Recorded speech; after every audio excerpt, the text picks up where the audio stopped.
जय हिंद everyone, this is Hasan Raza. I hope कि आप सब बहुत ही अच्छे होंगे। आज की जो टॉपिक है procedure establish bye law and due process of law, ये टॉपिक बहुत ही इंपॉर्टेंट है एग्जाम पर्सपेक्टिव से एंड इंटरेस्टिंग भी है। अगर आप तैयारी में है, ये टर्मिनोलॉजी आप बहुत बार सुने होंगे कि procedure establish bye law and due process of law. कभी कभी हमें ये लगता है कि ये दोनों टर्म क्या सिमिलर है, फिर कभी कभी लगता है नहीं नहीं ये दोनों इंटरचेंजेबल टर्म है क्या। तो ऐसे डाउट हमें हमेशा मन में आता है। तो आज ये जो डाउट है, जिसके मन में जो भी डाउट है उसको हम क्लियर कर देंगे। तो इम्पोर्टेंट इसलिए बता रहा था क्योंकि ये 2023 की अगर हम देखेंगे यूपीएससी के question direct due process of law पे सवाल आ गया था। ठीक है, अगर स्टेट पीसीएस की बात करें, जैसे कि ओडिशा पीसीएस में एग्जैक्ट हूबहू due process of law and procedure establish by law पे सवाल आया था। तो इसका जो ये क्वेश्चन मैं दिखा रहा हूँ वीडियो के आखिर में, इसी सेम क्वेश्चन को रिपीट किया हूँ और उसका आंसर भी वहां बताया हूँ। तो मैं चाहता हूँ पहले आप इसको अच्छे से समझ जाइए, इसमें जो भी डाउट है क्लियर हो जाएगा। तो आखिर ये procedure establish bye law and due process of law कहाँ मेंशन्ड है, कॉन्स्टिट्यूशन में कहाँ मेंशन्ड है। अगर हम आर्टिकल 21 को देखें, आर्टिकल 21 क्या बताता है? Protection of life and personal liberty. क्या बता रहा है? Protection of life and personal liberty. तो देखिए एग्जैक्ट अगर हम कॉन्स्टिट्यूशन के वर्ड को या कॉन्स्टिट्यूशन को लैंग्वेज को समझेंगे, देखेंगे तो वो लैंग्वेज ये है कि no person shall be deprived of his life और पर्सनल लिबर्टी एक्सेप्ट क्या है, according to procedure established by law. ये वाला एक एग्जैक्ट लैंग्वेज है आर्टिकल 21 का कॉन्स्टिट्यूशन में। तो आप बोलेंगे सर हाँ ठीक है, प्रोसीडियर एस्टैब्लिश्ड बाय लॉ यहाँ तो आप बता रहे हैं, लेकिन ड्यू प्रोसेस ऑफ लॉ कहाँ, यहाँ तो मेंशन नहीं है। बिल्कुल सही बात आपने सोचा कि मेंशन नहीं है। अब ये जो प्रोसीडियर एस्टैब्लिश्ड बाय लॉ से ड्यू प्रोसेस ऑफ लॉ तक का जो जर्नी होगा उसको भी मैं अभी इस वीडियो में समझा दूंगा। ठीक है, तो हमने ये जाना कि आर्टिकल 21 किस लिए क्या बताता है ना, right to life and personal liberty. Okay, अभी tell me one thing, tell me which one of the fundamental right even if violated will have no impact on your right to life। मैं सवाल ये पूछ रहा हूं कि अगर ऐसा कौन सा फंडामेंटल राइट है जो अगर वायलेट भी हो जाता है आपकी राइट टू लाइफ में कोई असर नहीं पड़ता। तो your answer will be sir there is no such a fundamental right, ऐसा कुछ नहीं है। सपोज कल को कोई बताया कि कल को गवर्नमेंट बताएंगे कि government women will be paid less salary in government job. तो अगर वुमेन को लेस सैलरी दिया जाएगा तो यहाँ पे क्या होता है, उनकी जो राइट टू वुमेन राइट है उसका वायलेशन होता है कि नहीं होता है? बिल्कुल होता है। अगर कोई बताएगा कि in parks certain class of people will not enter, ठीक है, तो ये भी आर्टिकल 15 का वायलेशन होता है। सपोज कल को स्कूल के कोई टीचर कहेंगे you sit on the floor due to your certain caste, तो ये सब भी तो वायलेशन होता है ना आपके राइट का। आर्टिकल 17 अनटचेबिलिटी की बात करता है। तो ultimately all these rights are affecting and disturbing your right to life, that is article 21। But supreme court says, supreme court क्या बताता है, all the fundamental right and DPSP ultimately try to achieve the quality of life and life जो promise किया गया है article 21 के अंदर। हाँ कि नहीं? ठीक है, तो अब देखते हैं ये जितने सारे आपके अधिकार हैं, right to freedom, right to education, right to marry, right against bonded labour, right to privacy, right to life, ये सब किसके अंडर आता है? आर्टिकल 21 के अंडर आता है। हमें ये पता चला कि right to life is a mixture of all these rights. इतना तक आपको समझ में आया? देखिए, तो सवाल अब ये आता है कि sir procedure established by law and due process of law क्या है? तो these are procedure established by law and due process of law, these are simply the approaches to the judicial review. क्या है? Simply the approaches of judicial review. Judicial review करने का एक तरीके हैं ये जानने के तरीके हैं कि आपके साथ जो हो रहा है वो सही है या गलत है। तो इसको जानने के लिए मैं एक दो न्यूज आपको दिखाना चाहता हूं। देखिए, ये है कि रांची में पता चला कि पुलिस ने किसी को गोली मार दिया और बाद में पता चला कि वो गलती थी, उनकी गलती थी, क्रिमिनल समझ के गोली मार दी, लेकिन बाद में पता चला कि ये गलती थी, तो इससे आपका जो लाइफ था, लाइफ गया, राइट। फिर अगर हम देखेंगे, एक यूपी में 4 लोगों को पुलिस 11 दिन तक जेल में रखा है, फिर बाद में पता चला कि no these are not the criminals, मतलब ये वो गलत नहीं थे, गलती से पुलिस उनको उठा के ले गई, तो ये आपकी जो लिबर्टी थी वो गई। तो कोर्ट के पास ये 2 तरीके हैं जिससे वो ये जानना चाहते हैं कि जो आपके साथ हुआ वो गलत हुआ या सही हुआ। आई होप कि आपको समझ में आ रहा होगा। तो देखते हैं what is procedure established by law. Now, the procedure established by law is a principle derived from the Constitution of India, Article 21. This doctrine mandates that क्या बताता है? That a law passed by the legislature is valid and enforceable if it follows the prescribed legislative process. I hope कि आपको समझ में आ रहा होगा। देखिए, मैं 1-2 एग्जाम्पल दे दूं, आपको धीरे धीरे ऑटोमेटिकली सब डाउट क्लियर हो जाएगी। ये जो आप एग्जाम्पल देख रहे हो, ये मुंबई की स्टोरी है। मुंबई की स्टोरी मतलब इवेंट ये मुंबई में ही हुआ था। क्या है एग्जैक्टली ना, school girl from Mumbai was arrested in 2012 commenting on Facebook on city shutdown for the death of Shiv Sena leader Bal Thackeray ji, and one of them commented that the shutdown was out of fear, not for respect, and the second girl liked the post and they were being arrested.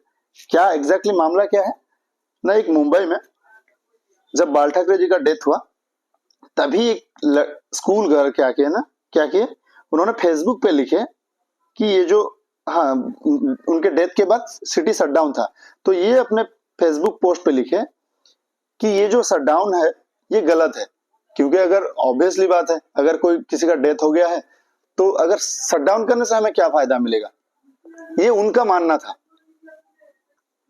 लेकिन police उन्हें arrest कर लिए। तो जब उनके parents court के दरवाजे पे गए, कोर्ट के पास गए, तो कोर्ट क्या कहा?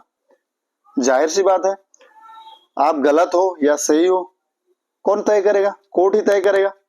तो कोर्ट के पास मैंने जैसे बताया ये 2 तरीके हैं कि procedure established by law and due process of law, ये 2 तरीके हैं जिससे वो जानेंगे कि आपके साथ जो हुआ वो गलत या सही हुआ।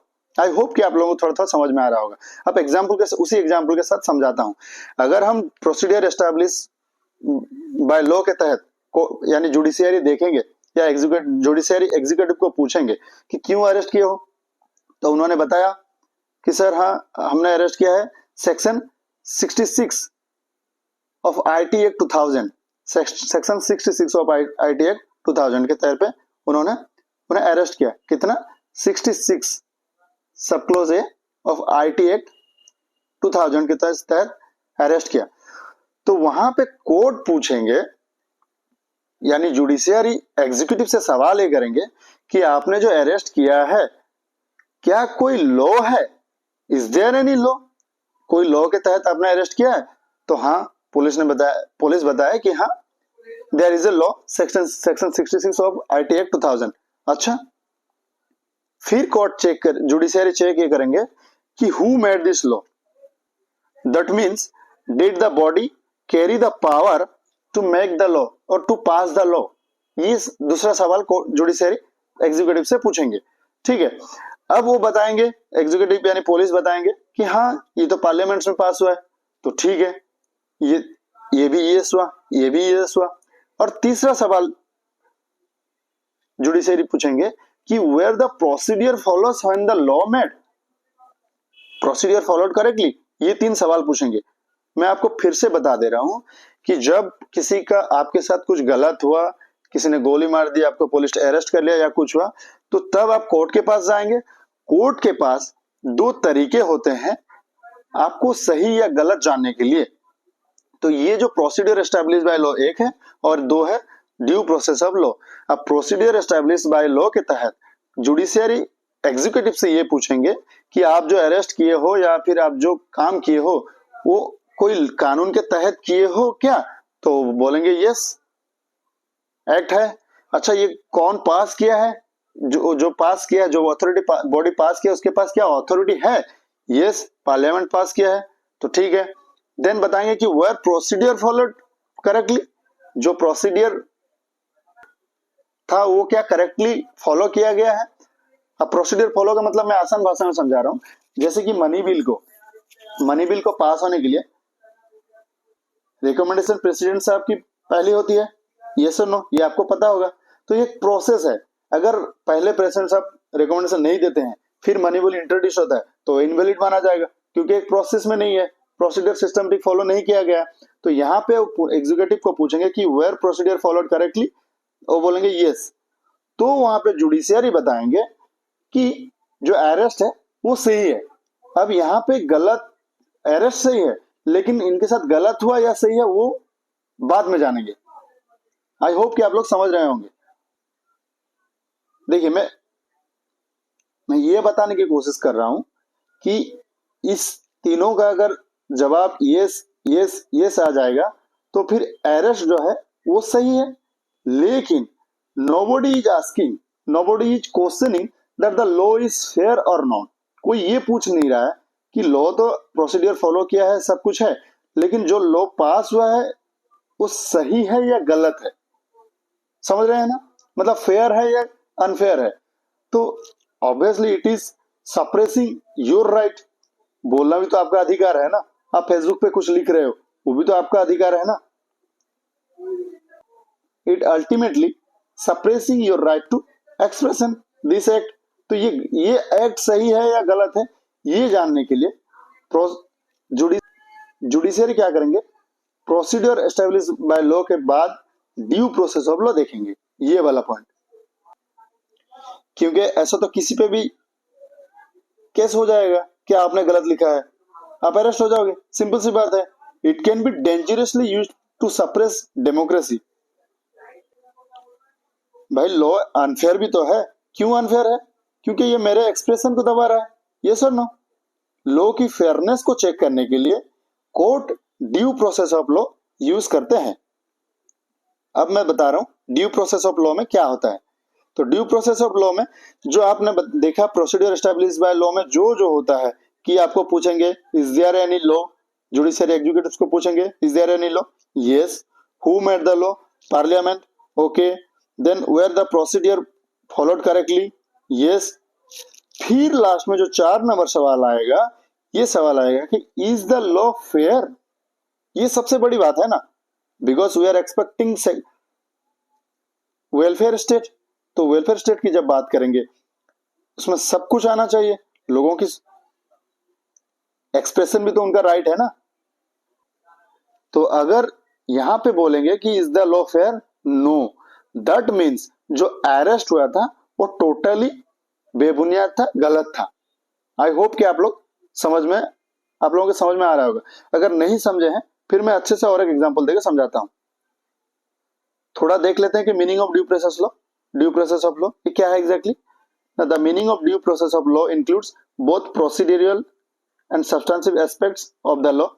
It ensures that laws comply with justice, fairness. समझ में आ रहा है? Justice and fairness. तो वहां पे जो पहले प्रोसीडियर एस्टैब्लिश बाय लॉ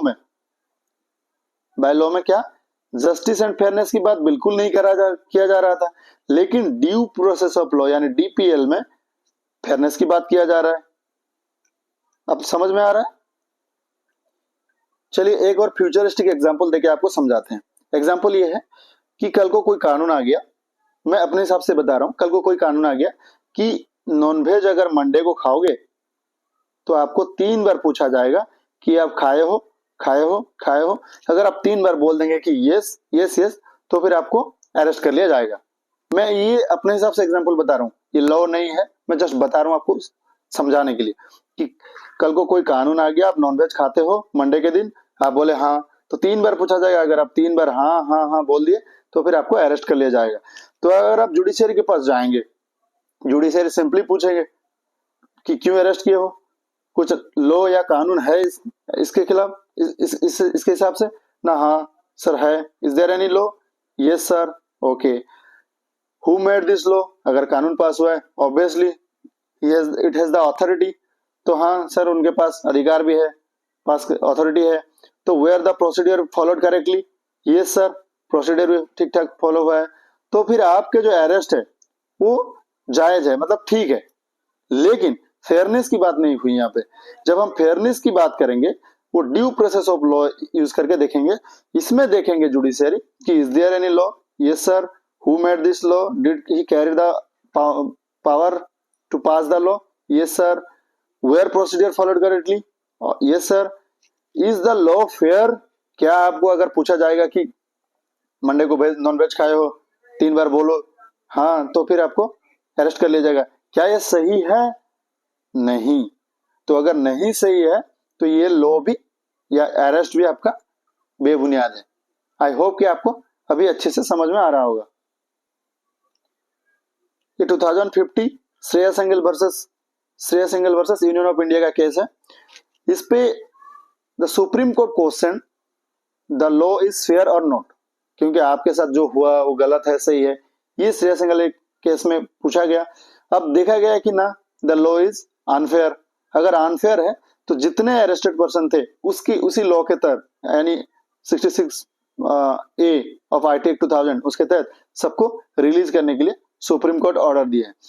तो सिर्फ ये एक हादसा नहीं है जो हुआ है इस आईटी एक्ट के तहत, बहुत सारे हादसा हुए। जैसे कि मैं बता रहा हूँ, वेस्ट बंगाल में एक केमिस्ट्री के प्रोफेसर थे जादवपुर यूनिवर्सिटी के, उन्होंने कुछ ईमेल फॉरवर्ड कर दिए थे जिनमें सीएम को लेके कुछ कटाक्ष था, यानी कुछ कार्टून टाइप कुछ पिक्चर था, इस तरह कुछ ईमेल शेयर कर दिए थे।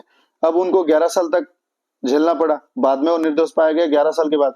तो ये जो आपका right to life and liberty का नुकसान हुआ, या आपका जो एक्सप्रेशन को दबाया गया, या आप ऐसा होगा तो आप किसी गलत के खिलाफ बोल ही नहीं सकते, या फिर आपको आपके हिसाब से आपका राइट है ना, डेमोक्रेटिक राइट, आपको एक्सप्रेस करना राइट है, ये आपको संविधान या कॉन्स्टिट्यूशन अधिकार देता है। अगर आप ऐसे नहीं करेंगे तो फिर मनमानी हो जाएगी। तो इसी वजह से 2015 में श्रेया सिंघल केस में सुप्रीम कोर्ट ने बोला कि ये लॉ बेबुनियाद है और डीपीएल से काम होता है। अब वो कानून रहा ही नहीं, ठीक है। तो हम थोड़ा सा देख लेते हैं कि इतना तो सब ऑलमोस्ट समझ में आ गया होगा। अब देख लेते हैं कि due process of law and procedure established by law exactly difference क्या है। It is a doctrine. अगर हम प्रोसीजर एस्टैब्लिश्ड बाय लॉ के बारे में बात करेंगे, ये नैरो कंसेप्ट है, ठीक है, जहां पे सिर्फ प्रोसीडियर को देखा जाता है, चेक किया जाता है, लेकिन ड्यू प्रोसेस ऑफ लॉ में देखा जाता है कि ये फेयर है या नहीं। आई होप कि आप लोगों को समझ में आ रहा होगा। In Maneka Gandhi case, Maneka Gandhi versus Union of India case 1978 में the Supreme Court expanded the understanding of article 21 in the Constitution of India by incorporating the concept of due process of law, emphasizing fairness and reasonableness। जो हमने बताया fairness के ऊपर बात किया गया है, ठीक है। अब ये क्वेश्चन है, देखिए एक लास्ट में सवाल है, ओडिशा पीसीएस का सवाल है कि which of the following statements are correct in respect of due process of law and procedure established by law। ठीक है, तो यहाँ पे बताया क्या, पॉइंट नंबर 1 है कि due process of law focuses on the formal adherence to legal procedure set by the government. क्या ये सही है? नहीं, बिल्कुल गलत है। मैंने एक कर दिया कि ये गलत है करके, दूसरा सही है या गलत है, इसका जो आंसर होगा मैं आशा करता हूं कि आप लोग इसका आंसर कमेंट में लिखिए जरूर, ताकि आप लोगों को मुझे भी पता चले कि मैं जो पढ़ा रहा हूँ या फिर समझाने की कोशिश कर रहा हूँ आप लोग समझ पा रहे हो और आप लोगों को हमेशा के लिए याद भी रह जाए, ठीक है। अगर अच्छा लगता है वीडियो तो अप्रिशिएट किया कीजिए, कोई टैक्स नहीं लगता। Thank you so much. Vande Utkal Janani.